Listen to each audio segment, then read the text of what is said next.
Welcome to the Subhub Podcast. I'm MK Sullivan. And I'm Dani Moreno. And welcome back-ish after a week off hiatus.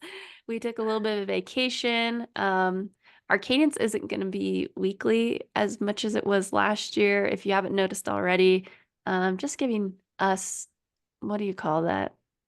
Not breaks, but Just honestly, breathers. breathers. Yeah, breathers in between the different episodes and stuff. And we originally were going to have one episode this week, but surprise, surprise, you're welcome. We have two episodes this week. So this one's going to be more of a catch up for MK and I with you guys listening. And then we have another episode with a guest that will come out this week as well.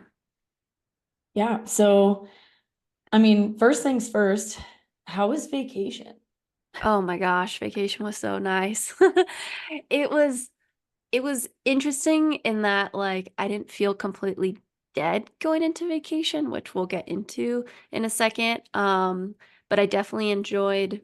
I was happy that I already had this week planned off, like regardless of how Zegama went. And then yeah, just a lot of beach time, a lot of vino tintos. As I told MK during our incredible, super fast Broken Arrow course preview yesterday. We were flying like the course record. It's so close to breaking that.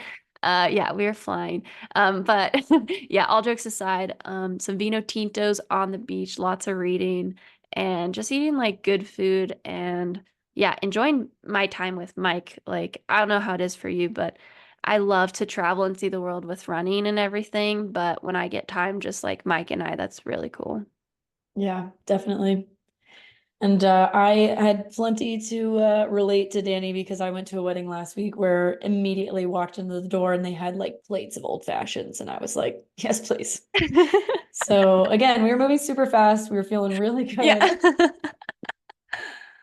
Oh my Yeah, gosh. that course preview. So, Broken Arrow's coming out in a couple or coming up in a couple of weeks, both of which we are racing. And I flew into Reno, as I always pretty much do, coming from Europe. And MK lives in Reno, which is very nice because I get to visit and see her in person a lot. And so I asked her if she wanted to preview Broken Arrow just while I was up north, because I didn't plan on going back up there until the race. And my time zones were so off that I asked her to do it like the day after. And then the day as I was traveling, I was like, oh crap, like I'm getting there the same day because I'm traveling back in time. And so luckily she was open to changing the original date. Yeah, we did it. We just had to do it at like 2 p.m., Yeah, which was yeah. fine. It's pretty warm. A lot of soft snow.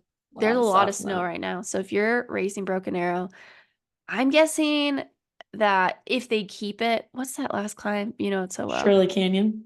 I feel like that will just be have so much snow if they Yeah. decide to keep it in there. I think everything else will be clear, probably. Yeah. The Yeah. Shirley Canyon is unlikely to clear out that much. But Yeah. like last year, I remember they just went down the ski run, like, glissading, and then they just came right back up instead of using the single track. So I imagine Oh. that would be what they would do if it was just as bad, but I don't think it will be just as bad. So we'll just have to wait Yeah. and see. Yeah. We'll just have to wait and see. And then the single track that kind of finished out the course too was deep under snow. But I feel like that will melt out. A couple down That'll trees melt and out stuff. sooner. Yeah.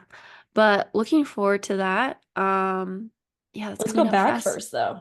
Oh yeah, let's go back first. Sorry, getting ahead of myself.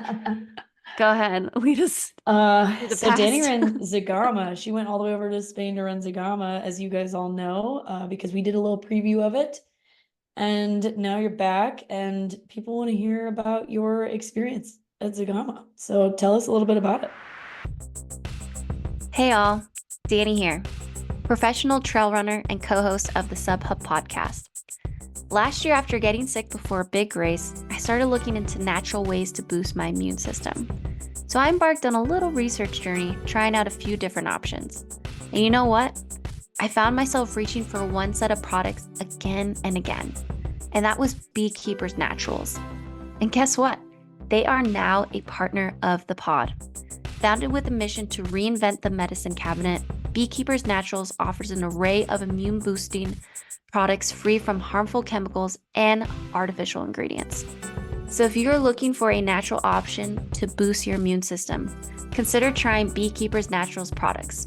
And be sure to use the code SUBHUB20 for 20% off of all of your orders at beekeepersnaturals.com. Now back to the episode. Yeah, I guess we'll start first just with my race and try to keep it short. It didn't go as planned. Far from it. MK did not lead you astray. I also believed I could win. So when she told you in the preview, she wasn't just saying that because she's my friend. And I kind of have like this personal rule for myself that I don't know why and when I made this rule, but I literally do not take the leads of races unless I truly believe I can win the race. Even in college, I was like that. And like even with Mammoth Trail Fest last year, like I took the lead because like 100%, 110% believed I could also win the race, or be a person in that. So yeah, Zegama was just weird, unfortunately. I think it was just maybe like a perfect storm of stuff. It kind of felt like my body just hit a wall way too fast in the race, and I don't think it was like pacing or eating or anything like that. I think just what's that called? Jet lag, not good sleep, probably some like congestion stuff. I took some allergy medicine, which I never do, because folks, Sudafed has an ingredient that is banned in competition, and it's like the amount there's like a certain amount that's a threshold, but if anything's on the WADA list, I just don't mess with it. So yeah, I ended up taking allergy medicine thinking that could help, but I think that might have done the opposite. But yeah, the first red flag was like it's way too fast in the race. I think it was like mile 3. We hit like this runnable downhill, which anyone who kind of knows my running or like my strengths, I can literally do that in my sleep. And I remember I was trying so hard and my heart rate, was just shooting up and people were flying past me. And I chatted with Bailey Kowalczyk afterwards and I was telling her about that part. I'm like, yeah, it was so weird. I felt like I was sprinting so fast and was only running like 6:30 pace. And normally I can run like 5:30 pace, just leaning forward. And she was like, yeah, I thought you were doing that on purpose. I was like, no, I just couldn't go faster. But anyways, just tried to push as long as I could, even though I knew the inevitable downside was coming very soon because of how hard it felt already at like mile 3 or 4. Thought of dropping out a couple times, and I'm happy I didn't. I was like at the bottom of that famous climb, Sanctu Spiritu. I literally stopped because I was on the verge of dropping out because I just felt so shitty. And I look up and I could just sense people's like slight disappointment that I wasn't just running up the hill. And yeah, I was just paused there for a second. And then I was like, F it. I'm just going to finish this race. And I'm so happy I went up that because I 100% guarantee I enjoyed that climb significantly more hiking very slowly versus if I had been feeling good and just trying to like hammer and race, because I got to like do that thing that a lot of people do with the crowd and stuff. I saw my husband and my brother, and then yeah, I just pretty much held on until the finish line. Disappointed for sure, but I've had enough time to honestly, our OCC, I say it like as if it was a group effort, but it felt like a group yeah, it felt like a morning. group, yeah, with us and Jennifer Lichter. But honestly, I 100% think if I didn't just have OCC, this would have hurt so much more, because having experienced OCC felt so much more worse too than this. Like this felt really bad, but at least I could finish the race and like check it off my list. But I think having just gone through that and realizing things can just turn the other way the very next race helped a lot. But yeah, that was my race. I had a similar experience, like dropping out of Black Canyon. Like OCC was really bad. I cried a ton, was like so upset for multiple days. And at Yeah. Black Canyon, I was like, nope, this is just what needs to happen. You know, like just Yeah. it is what it is. And I think you have to have that first one that's like really like kind of traumatic for you. Because then Yeah. you're like, it's okay, we're making the right decision. And any of the other ones that you might have to drop out of. Because it happens. Like, Yeah. we're professional athletes and it can't be perfect all the time. If it is, Yeah. Well, it's interesting because like I feel like um there's careers that I respect a lot, and we always tend to think of everyone's highlights like most of the time, right? And you're like, oh, this person has done this in this race, like has won this race, has set this course record, blah, blah, blah. Like maybe I can do that one day. Like I can do that one day. And we also tend to like flush out their rough ones, even though they for sure have had rough ones. And I honestly was thinking a lot about Francesco Pupi. Like he to me had like he could retire tomorrow and I think he should be considered like one of the greatest athletes because he's been on the podiums of like all of the best races and but he had a rough day at Euro Champs, so did like Maud Mathis, etc. But he is just like, I love how he posts and processes those hard days too, like highlighting it because it makes yeah, it so much more human. Whereas there's some other athletes that they won't even post about the bad days sometimes, or they'll yeah. just, I don't know. You know what I'm saying? Or it's just like, yeah, they like skim over it almost, and you're like, ah, we wanted to Yeah. know. Yeah. Which I totally get having been there, like, and Yeah. you're like, I don't really want to talk about this, but yeah. But the race itself, holy cow. Like I was telling MK and her husband Tommy when I was staying with them just yesterday or 2 days ago, like everyone needs to go do this race. Like even I was having such a hard time, like the people literally are the reason I finished that race.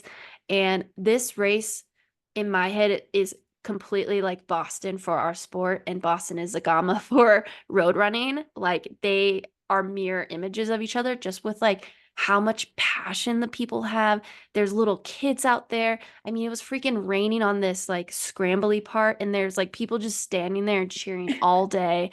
And the like love and fandom they have for it, like lining up for signing posters like the day before, chanting and stuff.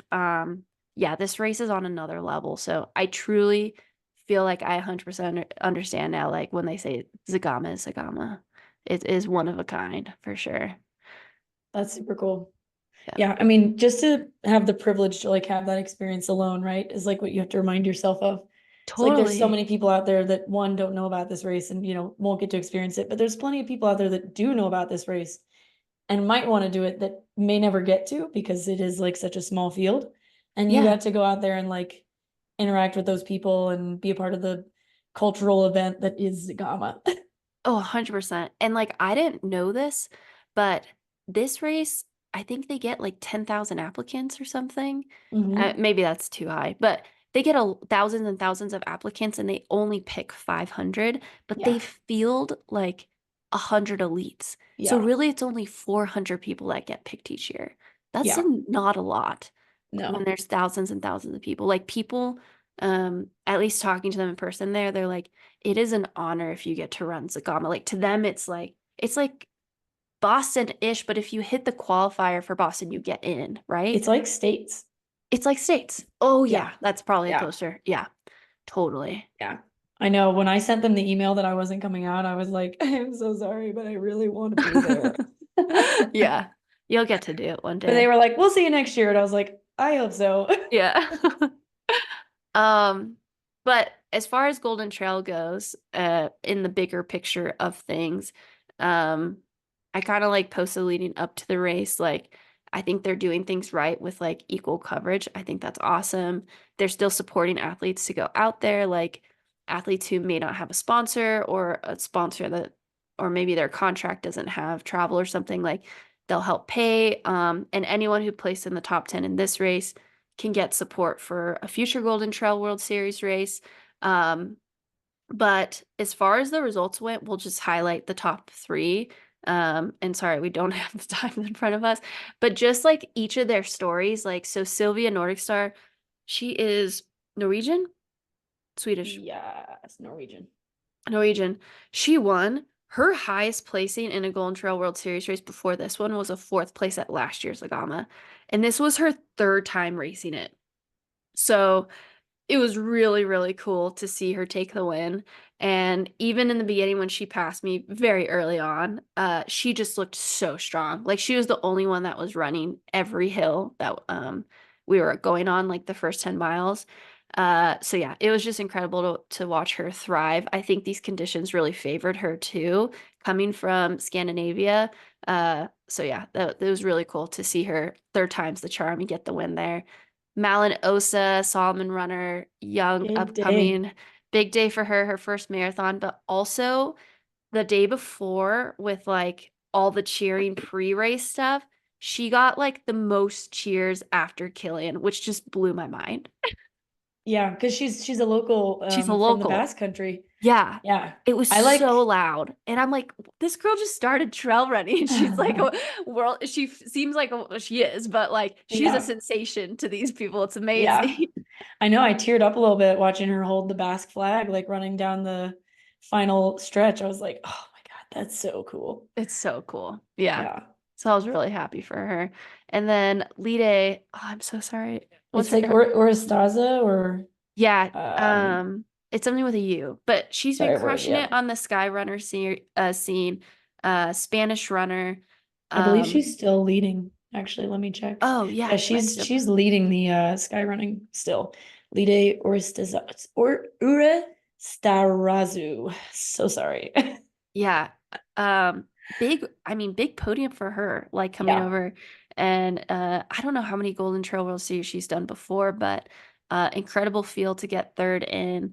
And having now run the course, like, yeah, if it's rainy, I'm now forever putting my money on Skyrunner runners because the course is just so, so different if it's wet. Like if it's dry, it's still technical, but like there's certain places you could put your feet that you can actually run. But these conditions, like if you're a technical star, you're going to thrive. So yeah, really cool to see her get the podium.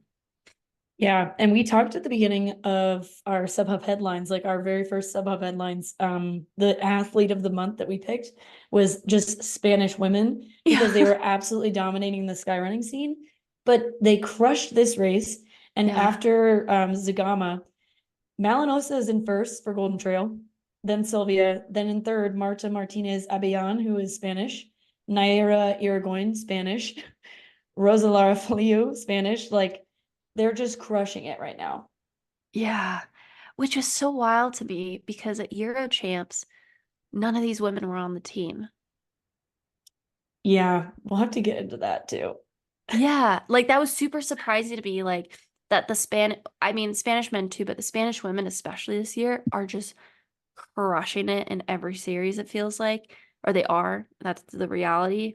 But like they didn't have a big showing at Euro Champs. It just kind of threw me off. Julia was there, but nobody was on the podium.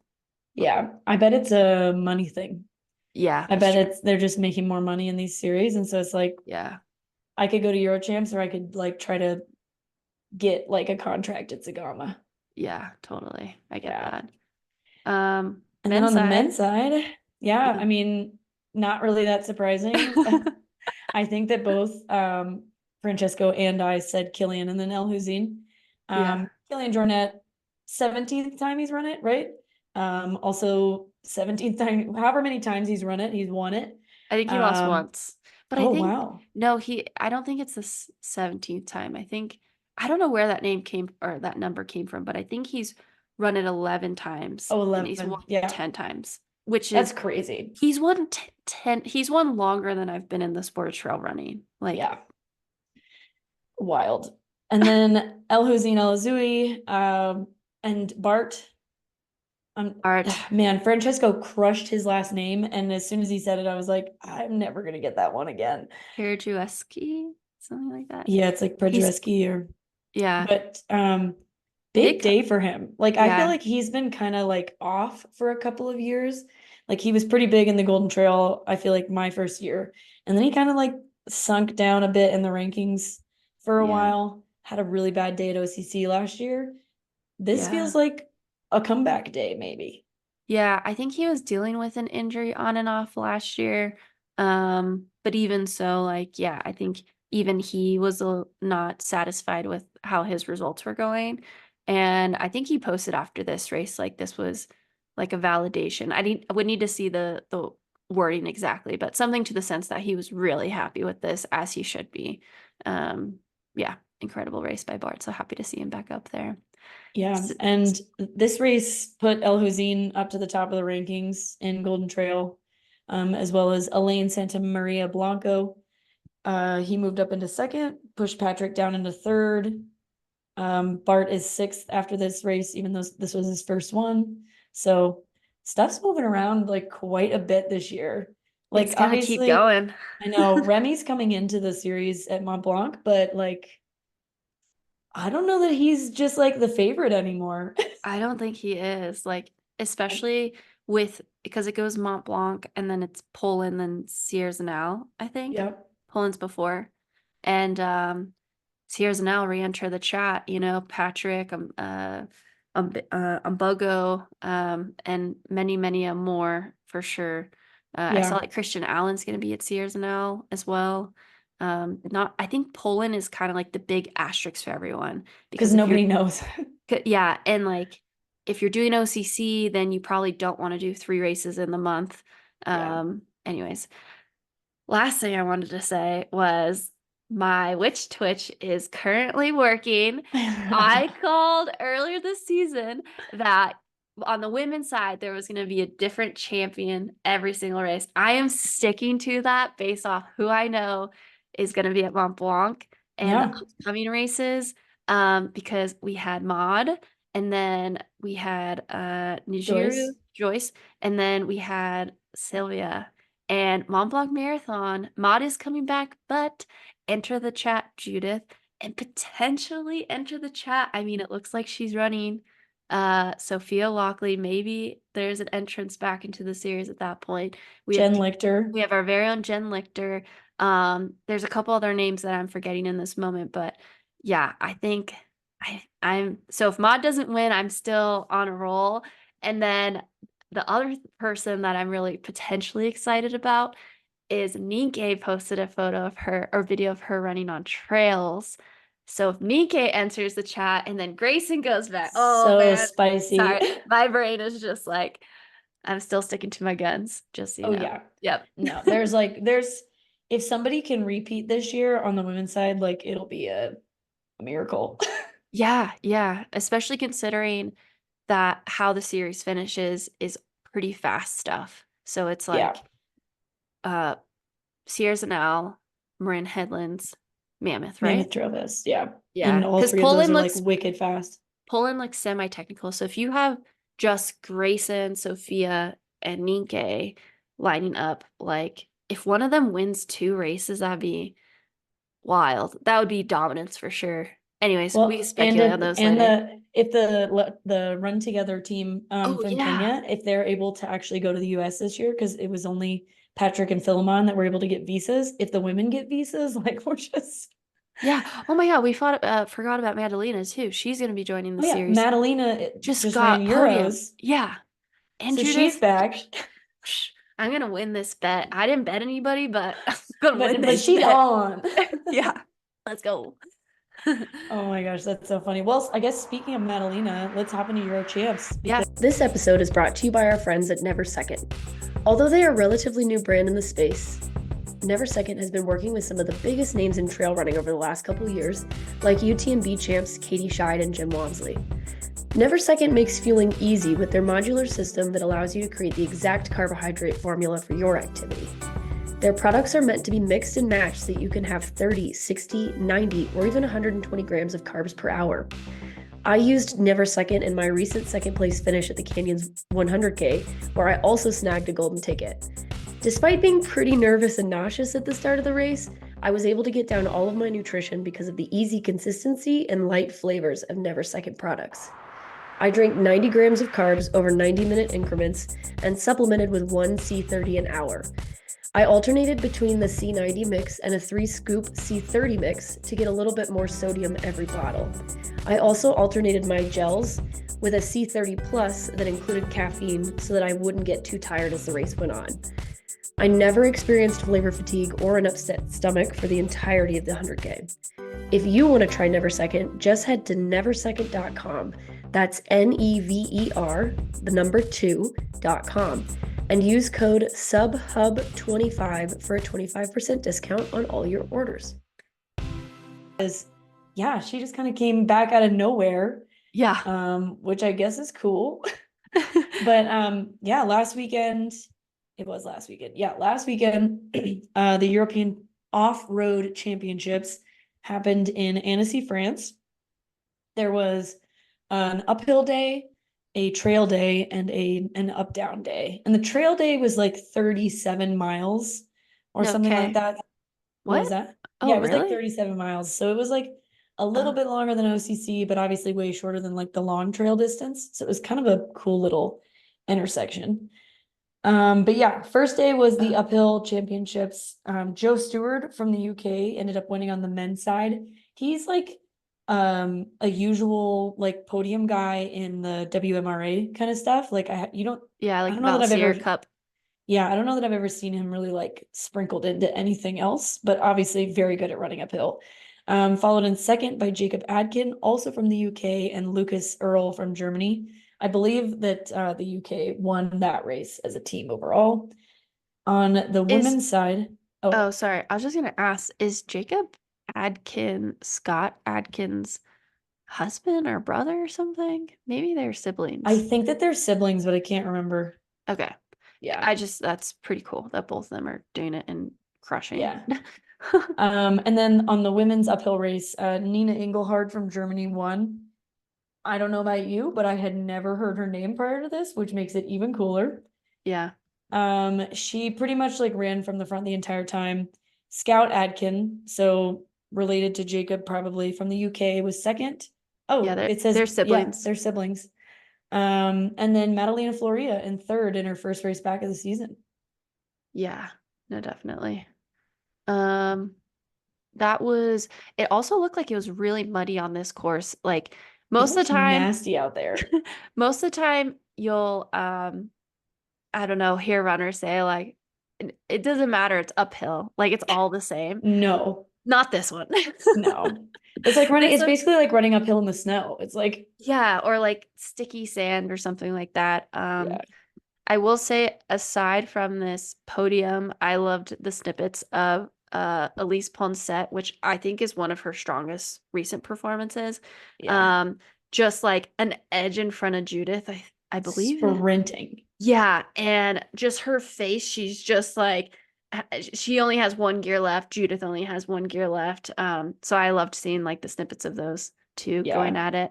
Yeah. So I just looked up the Clementine's run. The trail race was 35, almost 36 miles with a little over 11,000 feet of gain. Oh, okay. Yeah.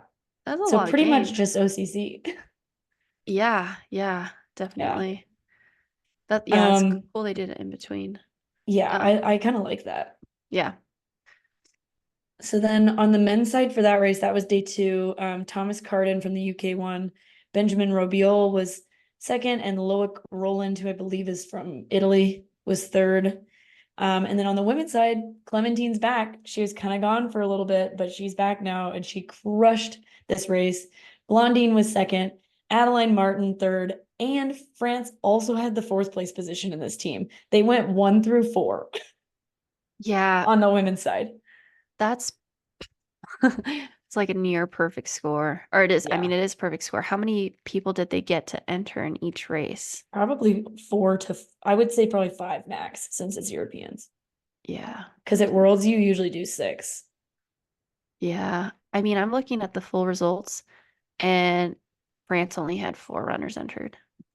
Yeah, and I think because I'm looking at podium pictures too, like they would have their other runners on the podium if they were there. Totally. So just 4 runners, and they went 1 through 4. Yeah, that's so crazy. cool. I think this goes back to because they did like at least one camp at the course.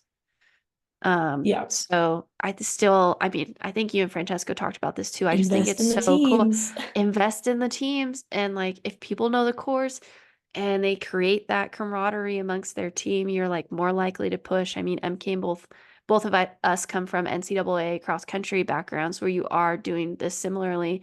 And yeah, you're just willing to push that much more when you know the people personally. At least I think that's inevitable. Yeah. But yeah, super, super crazy. And then the third day was the up and down championship, and based off of Roberto's Strava, this was kind of long because I was expecting something more like, what was it, Worlds, which was like 7 or 8 miles. This was Yeah. a little over 10 miles with 3,100 feet of vert. Oh, dang. So it's like a decently long race. Yeah, and it was so close because Roberto ended up winning. You can see the guy in the background of the Yeah, photo. he Second ran place. 1:11:28.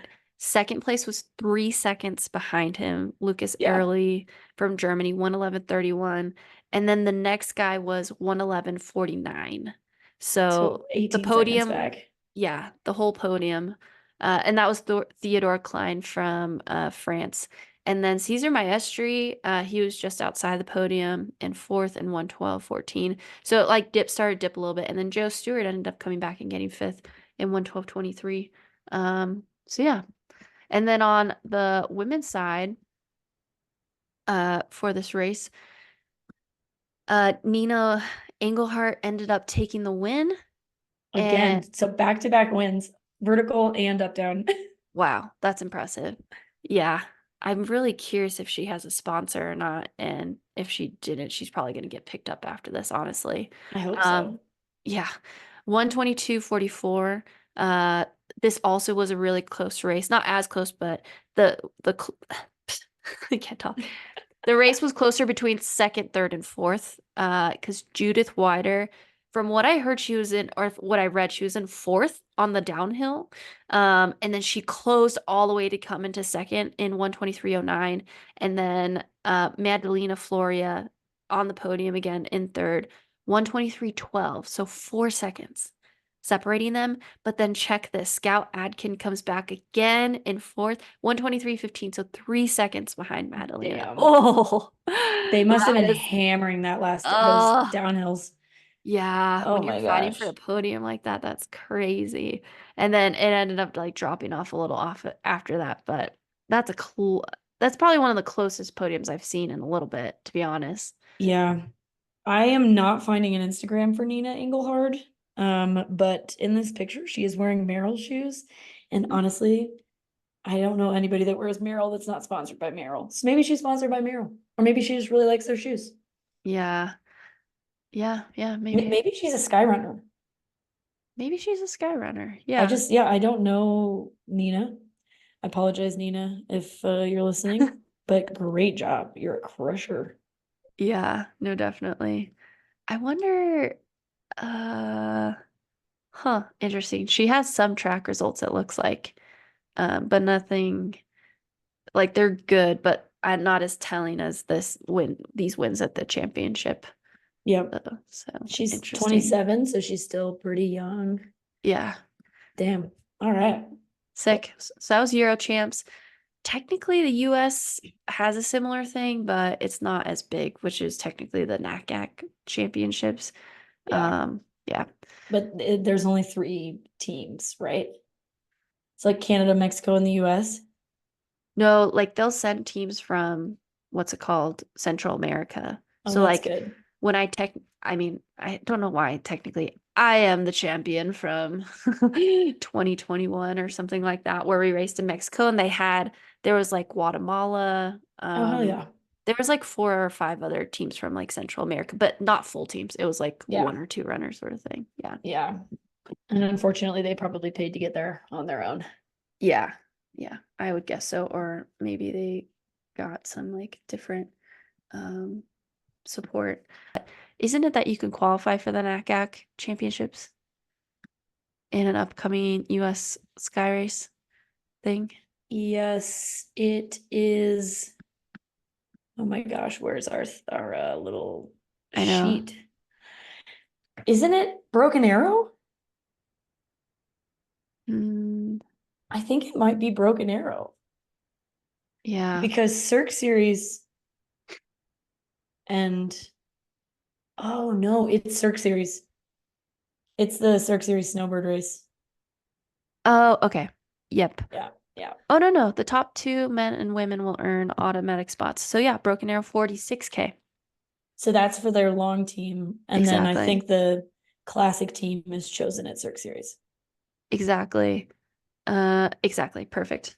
Okay, Cool. sorry folks. We got that figured out. Though I think what Speaking kind of of, though, confused me is Challenge Selena got canceled. I was gonna say, speaking Yeah. of, Challenge Selena got canceled, so you qualified for that at Loon Mountain, Exactly. Yeah. but now Loon is just a US championship, not a qualifier. So Exactly. So if you're running Broken Arrow 46K, MK, you can qualify for the NACAC championships. I could make the team. What are you That'd be pretty doing? cool. Focus, man. I'm kidding. I gotta get to start training, I guess. Yeah, the NACAC championships are August 3rd in Mexico. Dude, go to Mexico. Forget about Speed Go. I might Yeah. try. It depends on how hot it's gonna be. I'm not a hot girly, so No, Mexico's super fun to race at for sure. I'm But that sure. is a hard time of year because yeah, it'll be pretty hot. And OCC is like a month later. Maybe I'll do it. Who knows? Yeah. We'll see.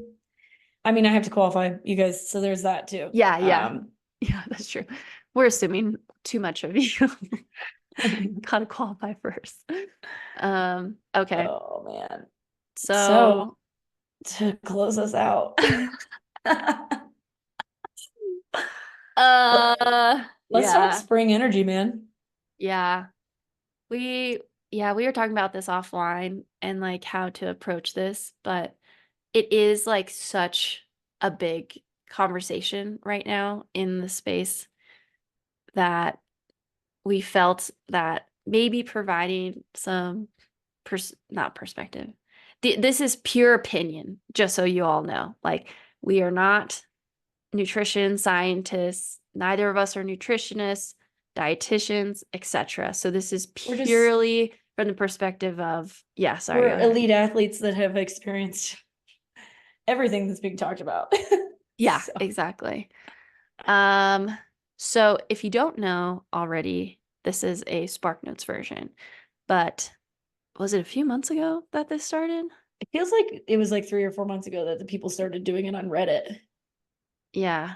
A little bit ago, not too long, but not too short. There was a thread posted on Reddit, if you don't know already, and the person writing it essentially tested some spring energy gels in a like dehydrator situation. And it was found that the results didn't match what was being claimed on the label. And so then this just like went down a rabbit hole for people, and other individuals slash entities started to buy different spring energy gels. In this instance, it was the Awesome Sauce gel, which claimed it had 45 grams of carbs and 180 calories. 180 calories. And this gel, what's it called? Main ingredient. It's kind of like their applesauce gel. So yeah, people were buying Awesome Sauces from different batches, and how you do this is you buy it from different sources. So you can buy it from Spring directly. In this From the case, the feed, a running store. A running store, yeah. And that way you could get like different batches, so it's not all the same batch. And then they also sent it out to test. And then now, I would say like within the last week, 2 weeks, different people, entities, individuals have been presenting these results and like what they have found also through like sending it to get tested. Yeah. And I Run Far actually put together like a really great article on this that we will link in our show notes, because they also sent in like several spring energies as well as other brands. They did like 7 other brands, just to see if like, is this happening everywhere? Like there's definitely some amount of mistrust at this point in nutrition companies probably in the sport. And so yeah, they did 4, or there's a total of 1, 2, 3, 4, 5, 6, 7 different batches of awesome sauce just in this one article, and the calories were anywhere from 53 to 86 when they're supposed to be 180. And the carbs, this is the worst part for me. The carbs are anywhere from 12 to 18, and they're supposed to be 45. Whereas most other brands were like, if they're 100, they might have 99. They were within like such a small margin that it probably is just like a difference of production from day to day. But yeah, that's like, it's such a big bummer. I've actually had several athletes in the last couple of weeks who are texting me and just being like, "Hey, is this real?" And I'm like, "Seems to be very real. Like, it can't just be one batch, right? Because several different people have tested it." And Spring Energy claims that all of their stuff is done in-house, so it can't be a third-party issue. It's like, it just seems too systematic for it to be like a one-off situation. And there's a lot of reasons that that's unfortunate. The big one being that like this stuff is expensive. Like, people spend thousands and thousands of dollars every year just to eat little gels on the trail. And if you're spending all this money, and especially if you're like an athlete who's trying to run harder than you ever have or further than you ever have, and you think that you're getting a certain amount of carbohydrates in an hour, and you're like, wow, like I feel like I'm really doing well, I'm training hard, I'm eating well, and then you're like bonking mid-race because you're not actually getting what you think you are. Like, it's not fair to people. Like, all the science says that you should be eating more carbs, and they're trying, and they can't because they think that they are, but they're like almost being fooled. Yeah, totally. Yeah, I feel like we could go down a rabbit hole with this, but just Yeah, what a time to be alive. yeah, definitely. And I mean, if anyone follows me, I'll just like address the elephant in the room. Yeah, I was a prior Spring Energy athlete, and I ended up leaving the brand for reasons, this being one of them. And it just kind of sucks too, having been an athlete on their team and consuming this like during training and racing, and, you know, trusting that that's the amount I was getting. And, you know, just like reading all this stuff, things are making a lot more sense for some past experiences that I've had that I totally dismissed as like, oh, maybe it's just me, like that this is happening.